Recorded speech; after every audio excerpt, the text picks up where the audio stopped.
So what do we have here? The rather small, petite VAUXHALL Adam. Okay, so how do we discuss what the Adam is and how it came to be? Well, we could start by looking at the VAUXHALL Corsa, my first car. By the way, for any of you that didn't know, it was and I had the fancy 1.2 Premier Limited Edition. Alright, what sort of fancy features did you get then? Okay, promise not to laugh. Central locking and a rev counter.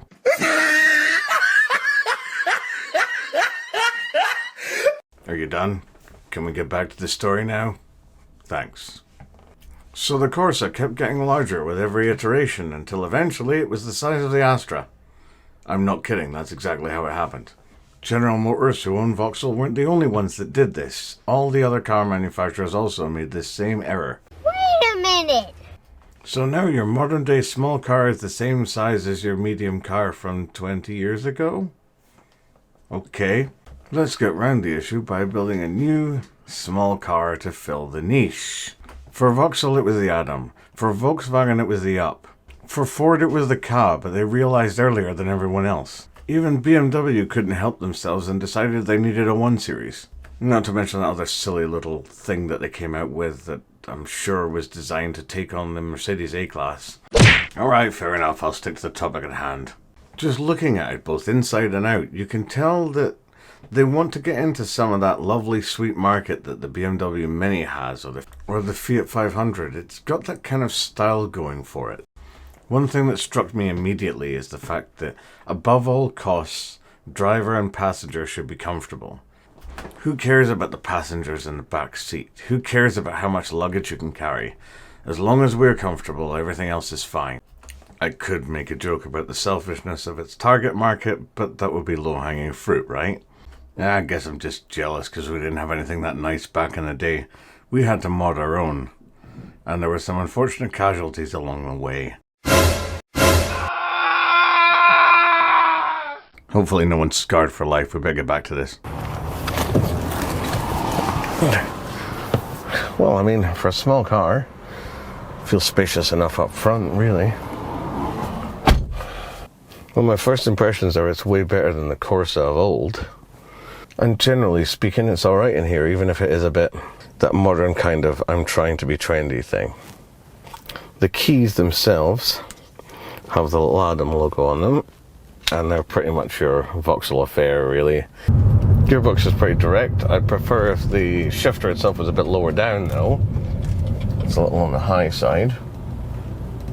Road noise is a little louder than I would like, but it is a small car, so yeah, what do you expect? Visibility is great. Good sized front window, massive side door windows, and I can see straight out the back, no problem at all. The Adam does well to feel more spacious than it looks from the outside, and certainly feel more spacious from the driver's seat than it actually is. And I guess that's no bad thing, but it's just, you know, all of this expansive space at the front obviously comes at the expense of anyone in the back row. And I'll show you that when we actually look at the interior. So just a quick one. The filler caps on the driver's side. Good on you, VAUXHALL. Anyway, these door guards. Yes, they're all black, but they're broken up into little pieces, which I do appreciate. The piano black finish here, the leather on there, and the plastic trim all the way around the outside.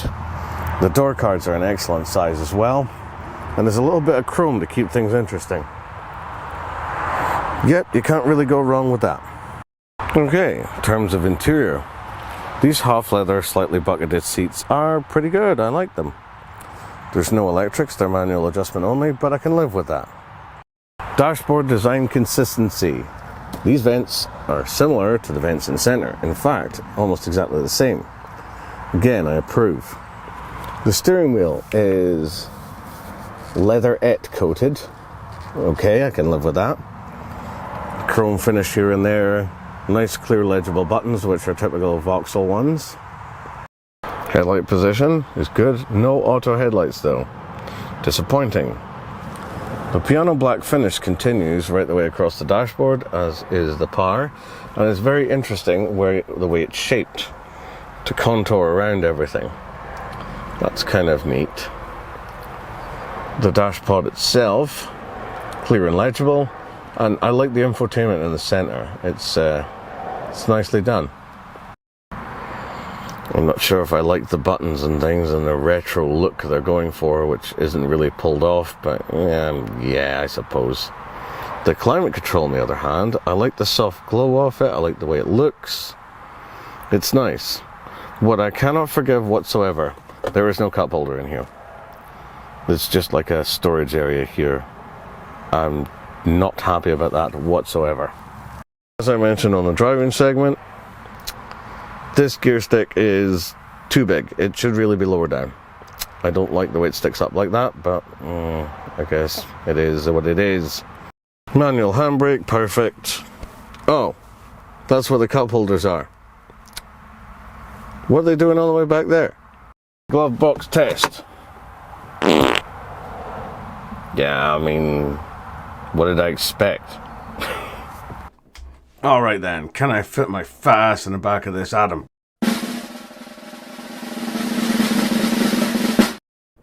The answer is yes, but just not the first time. Of course, now I'm in there, I wish I hadn't. VAUXHALL left just enough room that you could say it could seat 4. I certainly wouldn't want to be in there longer than a couple of minutes. They ask you how you are, you just have to say that you're fine when you're not really fine, but you just can't get into it because... Right, wait a minute. Stop. Are those what I think they are? Chelsea anchor points.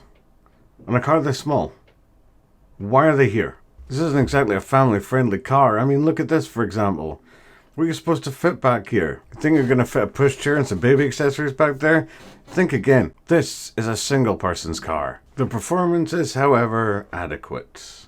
This one's got the 1.4 litre 4-cylinder petrol, and it nips along just fine, I guess. I think we've established that this thing's way better than what I had access to when I was younger. But times have changed, not just for the car market, but for me as well.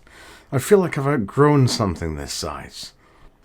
That is, of course, my personal preference, and I don't want to dissuade anyone from buying one of these as they would like to. They're actually quite a good motor, I guess. I find the design cues a little too boutique. It's just trying a little too hard to be a trendy Fiat 500. Well, that's the end of that one. I tried a totally different style again. Lots of sound effects and random cuts. Somehow I think this style will be more engaging. And I certainly think I'll be doing more like it. If you did enjoy this one, don't forget to like and subscribe.